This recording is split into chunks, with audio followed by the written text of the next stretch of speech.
Welcome back, everyone. Oz here, and today I've got some r/AmIOverreacting for you all. As per usual, I'll be going through the post, giving you my opinion at the end, and I hope you do the same down in the comments below. And without further ado, let's jump right into it. Wait. Before we start, does this interest you? This distinguished gentleman is now live on Makeshift.com for a grand total of $30. Link in the description below. Make sure you snag one before the time expires because it's not coming back. By the possums, by the possums, by the possums, by the possums, by the possums, by the possums, by the possums, by the possums. Now to your regularly scheduled program. Mary need answers. Am I overreacting? Husband knocked me over, I hit my head, and he claims it's my fault. Recently, my husband has been under a lot of stress and he's chosen to deal with it by binge drinking 5 to 6 nights a week. He works out of a home office that is quite small, and when he finishes dinner, he returns to his office for several hours, 8 p.m. to 2 a.m. During this time, he binge drinks, wine and Prosecco, followed by at least 6 to 7 shots of vodka mixed in with vodka coolers. He then moves on to more wine. He'll continue drinking until he passes out. This behavior has driven me insane because he refuses to speak to me. He refuses to even try a little to make things better, and this has gone on for 4 months. Last Saturday, I hid some of his alcohol, and he went ballistic on me. I was sleeping in bed, and he barged in screaming at me at about midnight. I tried to keep him out of the room by putting my weight against the door, but he's twice my size, and he pushed so hard that I fell over and knocked my head against the dresser. My nose was bleeding profusely, and I sat on the floor sobbing. He continued to yell at me and would stop at nothing to find his alcohol. When I called him out on this a few days later, he told me that it was my fault and that I was obviously looking for a reaction, so he gave me one. When he told me that, I broke down again because he made me feel like I was worth absolutely nothing to him. I'm now at the point where I would like to file for separation ASAP. Am I overreacting, or is this textbook abusive behavior? There's no excuse for this. The bare minimum that he could have done was to actually just try and apologize and take accountability for the fact that he almost killed you during his alcoholic rage. That's not an exaggeration either. We're very fragile creatures, and the more older I get, the more aware I am of my impending mortality and the fact that just hitting your head a certain way in the wrong spot, just barely wrong, and that's it. Lights out, you're done. Now, putting that in perspective, the fact that he pushed you so hard that you fell over and knocked your head against the dresser and your nose started bleeding, honestly, you should probably go to the doctor for a concussion just to make sure that you're okay, because that's pretty scary. But the fact that he's blaming you for that, blaming you for the fact that he pushed you into the dresser, and it's your fault because you hid alcohol. And by doing so, we're clearly looking for a reaction and not trying to deal with the fact that your husband is a raging alcoholic to the point where if he doesn't get access to it, he becomes violent and dangerous. Go to the doctor, get yourself checked out, report the incident, make sure there's a paper trail, and file for separation and get out of there. I would also highly recommend looking into local resources and shelters and anything that you can get access to help you stay safe. His actions are vile and reprehensible, and yeah, leaving is not an overreaction in the slightest. User, y'all are fucking weird. Am I overreacting? My friend got my boyfriend a nice gift. My boyfriend is a car guy by trade, and hobby and frequently helps my friend with their car troubles and never asks them to pay him. He's truly the sweetest and most generous man, which I love so much and I have absolutely zero trust issues with. He recently helped my single friend with her car, and he's been struggling with allergies. She went and got him a humidifier as a thank you, and it's been helping him a lot. I'm so thankful he's getting better sleep and waking up feeling better because of it. I am feeling some type of way, which is super annoying because I do objectively trust her too. I don't think it's in her character to purposely cross any boundaries, and I do understand she probably gets having allergies and wanted to pay him in some way since he won't accept money. I just put myself in her shoes and would honestly at least mention it to my friend, like, so thankful X is helping me, do you think he would like this as a thank you? And at least involve me. She also has never had a serious boyfriend, so maybe she didn't have that added perspective. She has also mentioned how much she likes him for me, and said that I should definitely keep him. He's objectively super handsome too for added context, also just the sweetest man around. I told my boyfriend how I'm feeling, and he did reassure me. I just felt all the emotions again when he mentioned how helpful the gift was. This was all happening at the same time of conversations we've been having about him wanting more affection from me in certain ways, so maybe that's where my insecurity is coming from. He said, even a little love letter from you is more than a gift from anyone else would ever be. When reassuring me, I know how he feels about me, and I do also trust her, so I'm just trying to understand where my feelings are coming from and don't want to overreact. Edit. Okay, I get it. I'm overreacting, lol. I ran with the wrong emotion and need to redirect it. Yes, I was a bit jealous that she got him a better gift than I have, and should just step up in my effort and affection to this amazing sexy boyfriend I have. Yeah, OP was definitely overreacting here. I am glad that they did understand that they were overreacting and didn't just double down over a humidifier, but I also wonder how much of this is like guilt eating at them, because one of their friends got a gift for their boyfriend that was actually extremely useful. It's something that she had no input on or didn't even think to do, and now the boyfriend's quality of life has dramatically improved because of said gift from that friend.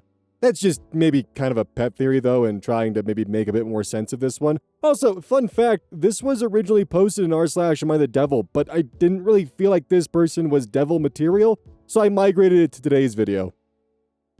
Manoush! Am I overreacting? My boyfriend sent me a "we need to talk" message when I have a big assignment due. Essentially this: my best friend is busy right now, and my mom wants to stay out of it. This is the second time he's done this. The last time, winter of the 2025 semester, it caused me to submit an assignment I was on track to finish on time, late. He's at work today, and 5 hours before we got off, he sent me an oddly formal text message, capital letters, proper punctuation, saying there's something we need to talk about after he finishes work, and apparently, this was at the end of his break.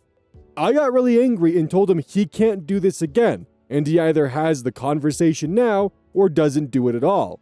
I also believe it's wrong to send a message like that, especially if you know you're not going to be able to discuss it for the next 5+ hours, regardless of what is going on in my life. He tried to defend himself by saying he didn't know I had this paper due, but that would mean he just doesn't listen/pay attention, and I also disagree with the principle of sending a message like that. Since it's his second time doing this, and he also has a habit of doing things during stressful times to shift my focus away, I'm really angry at him. This is also extremely stupid, but he took my pen with him to school? It's one of the only pens that doesn't hurt when I write for long periods of time, and it also helps ritualize studying/researching and taking notes for me, which has been a useful tactic for getting things done with ADHD and autism. I very nicely explained to him the difference between that pen and others, so he can correctly identify which one to take and which one to leave for me, even though I could have just told him to buy his own fucking pens. I feel like he's been very inconsiderate and self-centered and doesn't see how wrong this is. I'm very angry, but I want to know, am I overreacting? So as a quick little thing before we get into it, if you do this, stop. This is a very mean thing to do, especially to someone with ADHD and autism. I assume that people who are just, neurotypical also find this to be really fucked up and just entirely like, what do you need from me? Why are you doing this? But for me, when I get a message like that, I freeze for the entire day and cannot get a single thing done until that conversation is had. Because my brain is just like hyper fixated on it and going through every possible thing it could potentially be and trying to prepare myself for what could be a nasty conversation down the line. And it pretty much just stun locks me. So messages like this suck. They're not fun. And if you do this on accident, just add to your message, "we need to talk, it's nothing serious, it's good news, I'll tell you later." Bonus points if you include the subject matter too. It helps ease out the stress.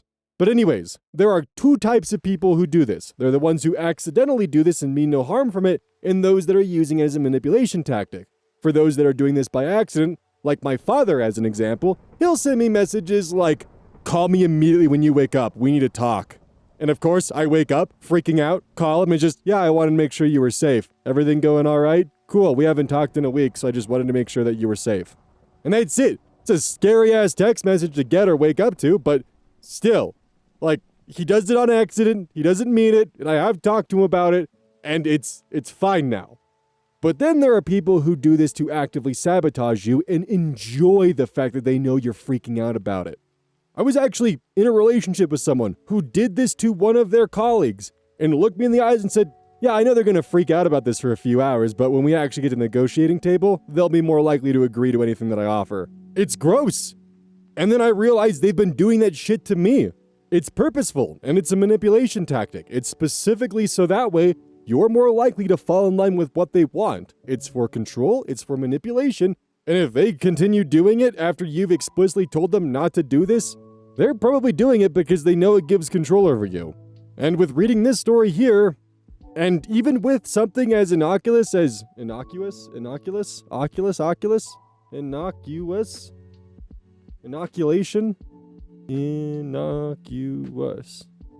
being in relation to noxious, in being the modifier, thus not noxious, or not dangerous. Okay, it is innocuous, and not innocuous. Even something as innocuous as just taking their pen that's special to them because it helps with their ADHD and autism, and it sounds like that has been specifically communicated, makes it feel purposeful. That's a bit of a tinfoil hat theory on my end there, but it doesn't feel innocent, that's for damn sure.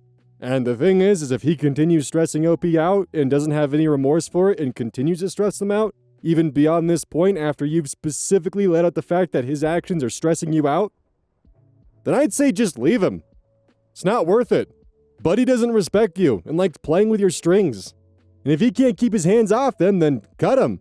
Be free. Rory Girl 7. Am I overreacting? My parents have been taking my mattress as a punishment, and I don't know if I'm overreacting. I'm 18 female and living at home. I'm just going to our local community college.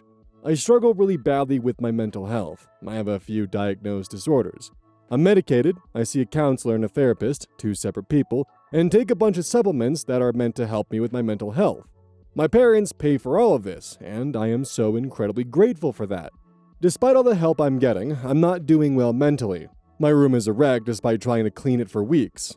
I struggle in almost all my classes. I'm failing too, and I usually stay up until 2 a.m. and sleep until 10 a.m. My parents have decided the best way to get me out of my bed and get me to be productive is to take my mattress. They have done this multiple times. They come in at 7 a.m., no matter how late I was up before, take off all my blankets, sheets, pillows, etc., and throw them on the floor. Then take my mattress to their room. They don't return it until around 8 or 11 p.m. I've tried talking with them, telling them that it really bothers me. I've even given them different ideas for punishments, example, taking my phone. But they said that won't work. They've told me they just don't know what to do with me anymore. I've talked to multiple people in my life who know my parents personally, and they say that this is insane. However, I'm not sure. I know I'm lazy. My depression is at an all-time high, but I do lay in bed most of the time. I take naps and spend whatever free time I have laying down. I just don't know what to do.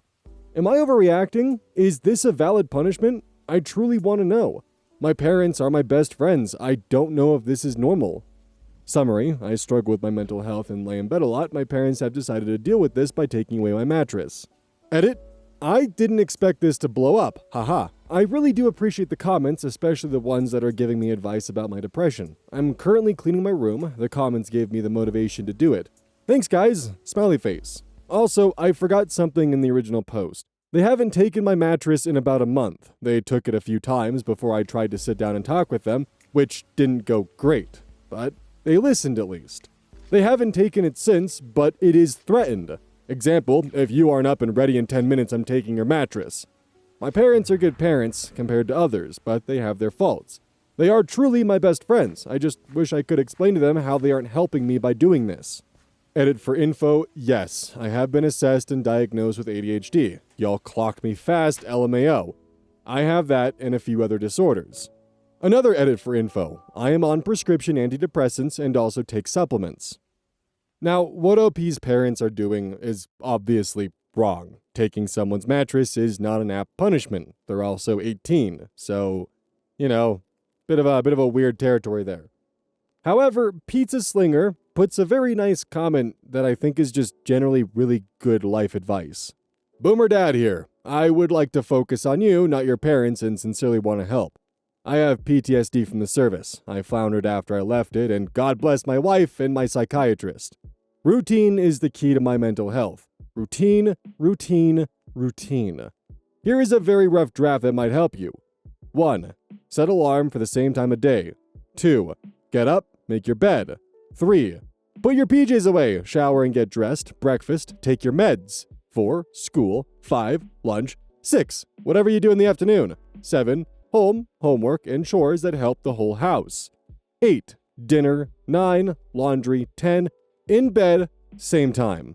If your bedroom right now, as you read this, is a disaster zone, then what you do is mentally divide it into 4 squares. Today, you clean 1/4 of your room. Don't get distracted by whatever else is there. Just do that and stop. Tomorrow, you do the second square, etc. By next weekend, your parents will be very impressed with you, and more importantly, you will have accomplished something that will then only require minor picking up clothes, vacuuming, etc. The key is, when you have a script, written outline to follow, you will likely do it. You won't be perfect with this tomorrow, but you have nothing to lose trying my idea out. You will get some things done that you didn't yesterday. Show your parents some effort. They're going to judge you and be upset that you lay in bed a lot. To be clear to all, I am not excusing what the parents did. I am focusing on what OP can do to change their parents' perception. When I had a family member die suddenly, my doctor said, remember your routine. Something as simple as making your bed, taking a shower, taking my meds, helps me feel like I'm in control of something.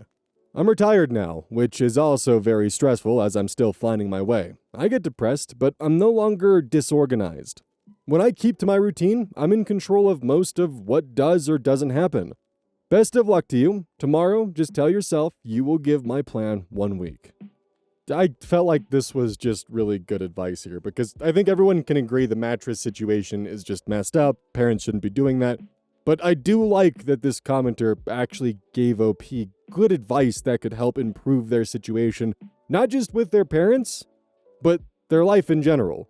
And I hope that some of you in my audience might be able to take some advice from this and help make improvements to your own life and day-to-day routine. Bluebird Front 9797. Am I overreacting for getting pissed that my boyfriend forgot my birthday but remembered his coworkers? So yeah, I'm female 22, and my birthday was literally last week. I wasn't expecting fireworks or a trip to Paris. I'm super low maintenance. I just wanted a, hey, happy birthday, and maybe dinner together. He's male, 27, and usually pretty thoughtful, so I wasn't worried. Except he never said anything. The entire day. We hung out, ate lunch, watched a movie, and he didn't realize until midnight when my mom called me. And even then, he tried to play it off like, oh my god, babe, I'm so stressed lately. Fine, whatever. I try not to make it a big deal, even though inside I feel like crap all day. Then 2 days later, he comes home all excited, talking about how it's his coworker Sarah's birthday tomorrow, and he's helping plan a small surprise at the office. And I'm just sitting on the couch like, dude, are you serious right now? You remembered her birthday, but not mine? He even bought her a little gift, a plant, because she likes plants apparently. I didn't say anything because I didn't want to sound jealous, but not gonna lie, I felt super hurt. Now I keep thinking about it, and I feel like maybe I didn't take it serious enough. Am I overreacting, or is forgetting your partner's birthday and then remembering a coworker's actually kind of messed up? Okay, so from me, a firm not overreacting, but benefit of the doubt to your boyfriend, perhaps the reason why he remembered this coworker's birthday is because they might have some kind of birthday planning committee, and he was placed in charge of planning her birthday. That is the only reasonable situation the boyfriend could find himself in as to why he remembered this coworker's birthday and not his girlfriend's. Stress can make you pretty forgetful and not even realize what day it is. So sure, I can maybe understand that a bit. However, that does not change that OP is 100% in the right to feel like they were deprioritized by their own partner. OP still has every right to feel upset about the fact that their birthday was forgotten. And that even if he is on some birthday planning committee, his coworker's birthday was remembered and is being prioritized as something exciting. And that's fucking best case scenario too. In OP's shoes, I think they should start by talking to their partner and seeing what their reasoning is and why things went down the way they did. This is why I kind of spelled out the potential reasons and explanations why, is because if it does turn out it's just a myriad of strange coincidences that led to this emotional roller coaster, then it's a conversation that can be had, things can be worked out, and you guys can probably move forward together. But if, it turns out that he's just been hyped as fuck for his coworker's birthday, and that's why he forgot yours, you're 22. You got plenty of time to, find someone who actually cares about you. C. Manny 4583. Am I overreacting for being very upset that we specifically asked for vanilla and she brought chocolate? For context, my mother-in-law has always wanted to bring the cake for my son's birthday celebration. Every single year, I've told her no. I've got it covered. This year, we had a separate little get-together with my mother and father-in-law for his birthday, and she asked again to bring a cake. I said, sure. Why not? He's 7. This is the second birthday celebration. You can bring the cake. She asks me what kind of cake. I can go to Dairy Queen and get a cake. I asked my son.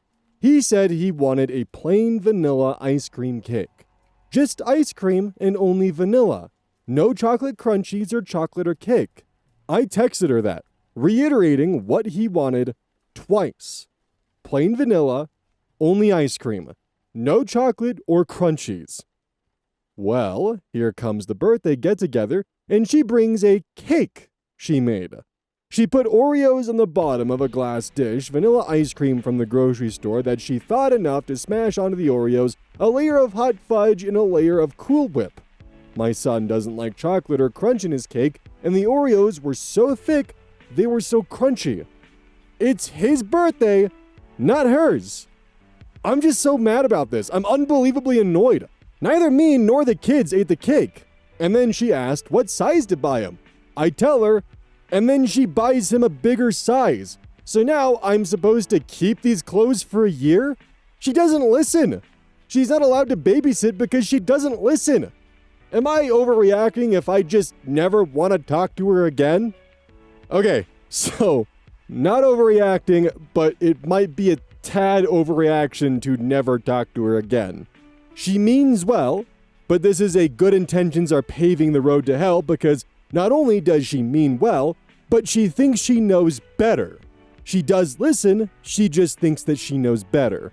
That's the big difference here. She hears plain vanilla cake with ice cream. That's boring. I'm sure he would probably actually like chocolate and Oreos in it instead. My daughter-in-law is definitely just being boring about his cake here. He'll love this. She's asking for a small? Well, I'll get a medium because he's a growing boy, and chances are he might actually already be a medium. I can hear this exact train of thought because I lived with it. I've had grandparents and great-aunts do this exact kind of stuff. If I was OP, I'd just start drawing lines in the sand, permanent ones. They asked to get the cake next year? No, I gave you specific instructions and you brought the cake you thought he wanted, and the birthday boy didn't even eat the cake. Because you didn't listen. When they ask to get clothes or what size they are, make it firm. They're this size. If you get anything other than this, we will need to return it. And if she gets the wrong size again, then give it back in that moment and say, go get these in the smaller size. Start being firm with it. And if she doesn't respect those boundaries, then it might be worth exploring no contact. But I'm 100% on the same page with you that this is fucking ridiculous, and you're definitely in the right to feel upset and slighted by this behavior, without a doubt. Also, just a note that I want to point out, why are you the one dealing with the mother-in-law? Why isn't your husband stepping in and vouching for his child? Okay, so I went to look at OP's comments, which I probably should have started with, and I now understand why they were jumping to just immediately wanting to cut all contact with them. Also, apparently the husband just doesn't actually communicate with his own mother, so that's why she reaches out to OP instead. So that makes a lot of sense, but anyways, onto that comment. OP says, she's quite mean-spirited and has a long history of treating us like she knows better. That's what I said. Refused to wash her hands when they were babies, complaining about breastfeeding, criticizing nearly every parenting decision we made fun of our kids' skills at their soccer game and dance recital, which he heard, etc. She very often has an unkind remark, so we don't see them or interact with them or invite them to things much at all anymore. This is just another straw. That is very important context that I wish was in the original part of the post there, because that actually does completely justify you wanting to just fully cut contact with her. Because if the story was just what was listed here, then my original tangent stands. But with that added context, yeah, I wouldn't blame you at all if you went no contact, especially with the way she treats the kids. That's just not cool. My bad on that one, but not overreacting, for sure. Jackfruit Nicholson. Am I overreacting? I snapped at my husband when he compared our friend's stock pantry to ours, even though he does none of the shopping or cooking. My husband and I went to a friend's house for dinner last night and noticed how stocked her pantry was. She clearly buys in bulk takes and has a collection of ingredients. This morning, around 6 a.m., my husband said something along the lines of, "This is what a pantry should look like, and we should really buy in bulk." Now, here's where I may have overreacted, but still feel like my feelings are valid. I snapped when he said this, and I responded with, "Even if we had all the ingredients, you wouldn't cook with them. You'll say there's nothing to eat and just look for snacks. I do all the cooking and shopping, so stop comparing me. I don't have the energy to prep all that." For context, I'm currently in my 3rd trimester, do all the grocery shopping, and cook most of our meals. My husband is renovating most of our home, so I truly don't mind this. I take pride in planning a weekly menu and buy just what we need and enjoy getting out to the grocery store at this point in my life. Our pantry is not stocked, but we have what we need for what we're having that week. I hate overconsumption and clutter, so this method works for me. I tried telling him that I know he didn't mean to offend me, but I heard his comment as what I'm doing isn't good enough and asked for some sort of apology or acknowledgement that his comment was annoying, whether he meant it or not. He won't apologize and said I'm overreacting and making up stories in my head. So, am I overreacting? Acknowledging pregnancy hormones can also be brutal. So, there were a few not overreacting comments, but there were also some that were a new type of response that I had never really seen before.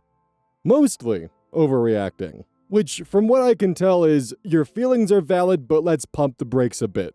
And some of them are actually pretty insightful. The first one comes from Stupendous Delirious. Mostly overreacting. He absolutely could have not meant it maliciously, but he also could have. We don't know your husband, but I want to bet he's like mine, and is sweet as peach pie, but has one half a conversation in his head, and I get the ending.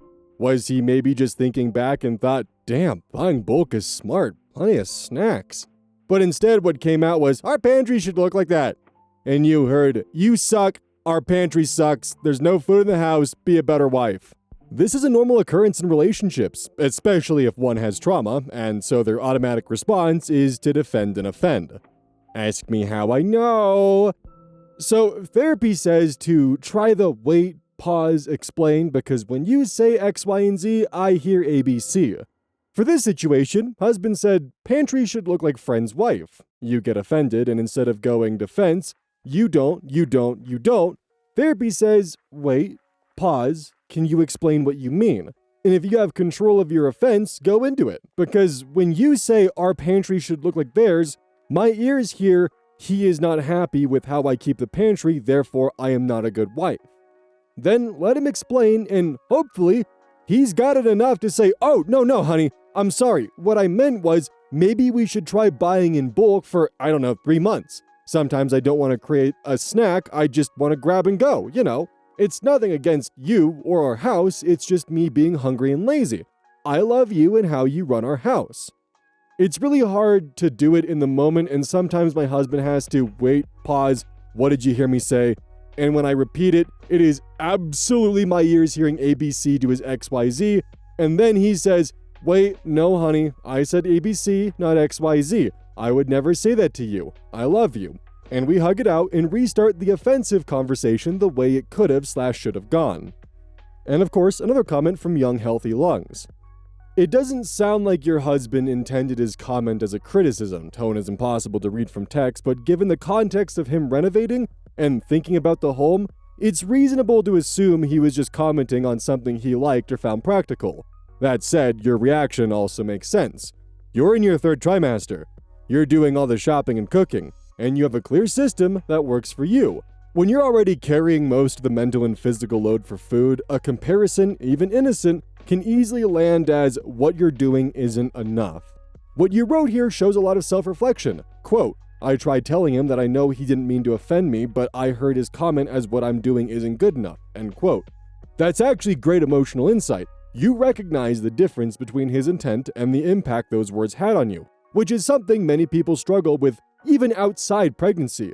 Noticing your own reaction while still acknowledging his likely intent is a real sign of emotional regulation, not overreaction. Where things went wrong is here. Quote, he won't apologize and said I'm overreacting and making up stories in my head, end quote. Even if he believed you were overreacting, which in the moment may have been the case, dismissing your feelings outright isn't constructive. A more supportive response would have been something along the lines of, quote, I didn't mean it that way, I can see how it came across. I'm sorry, end quote. That kind of acknowledgement doesn't require him to take blame, it's just a way for him to validate your experience. So no, you're not unreasonable for wanting some recognition that the comment landed wrong. He doesn't have to agree with your interpretation, but completely shutting it down is not the healthiest way to communicate, especially right now. Nothing about the situation was bad on either side, it just feels like the moment could have been handled a little more softly. I really enjoyed these two comments' perspectives because they put into words what I was really struggling with, and I didn't have the emotional intelligence to properly put this into words here. So they did my job for me. And perhaps maybe some of you may have learned some healthier ways to communicate in your relationships, and this might actually be a pretty productive common thread for a lot of people. Because while a lot of situations on these subreddits are in fact just weirdly black and white, this one definitely has a lot of gray area in it, and these comments did a pretty good job of spelling out why it's a gray area, and both ends kind of pointed to, yeah, your husband probably didn't mean this, and you may have jumped the gun here, or yeah, your husband probably didn't mean this, but he kind of fucked up with how he phrased this here. So it's a bit of an even mix on that end, but both kind of end with the same advice of, you both have a lot going on, you both are miscommunicating, and that's okay. It's just a matter of making sure that you talk things through and end that miscommunication. Don't forget, today we're launching the 3 opossums in a trench coat blush. Coming live at yeah. But you should definitely buy this blush. It is totally not 3 opossums in a trench coat. Totally not. You should definitely allow this completely non-conspicuous, oddly shaped, distinguished gentleman into your home, who will certainly not lay claim to your pantry. This is in fact 3 opossums in a trench coat who will in fact lay complete desolation to your fridge, pantry, and potentially garbage. On sale now!